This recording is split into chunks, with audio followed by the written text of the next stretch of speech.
অবশ্য সবাইকে বছরের প্রথম দিনেই আমি আর মা চলে এসেছি ছাদে। ঠিক করেছি আজ শীতের মিষ্টি রোদে ছাদে বসে রান্না করব। আমাদের মেনুতে আছে আলু ভর্তা, শিম ভর্তা, বেগুন ভর্তা আর ডিম ভাজা। আজটার অবস্থাও খারাপ, তেমন একটা রান্না হয় না, তাই আজ অনেক দিন পরে ছাদে এই আজে রান্না করছি। কুট্টুসও দেখতে চলে এলো, আর দেখো গাছে কত কুল ধরেছে। এদিকে বাচ্চারা আজ সারাদিন প্রাণ ভরে খেলবে, যেহেতু কাল থেকে আবার স্কুল। এদিকে মা শুকনো লঙ্কা ভেজে নিল, রসুন ভেজে নিল, পেঁয়াজ ভেজে নিল, আর ভেজে নিল পেঁয়াজ কলি আর টমেটো।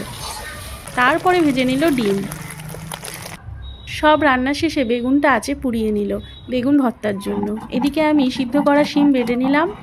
1 জানুয়ারি যেখানে সবাই মাছ মাংস আরও ভালো মন্দ কত কিছু খায়, সেখানে আমরা খাবো ভর্তা ভাত।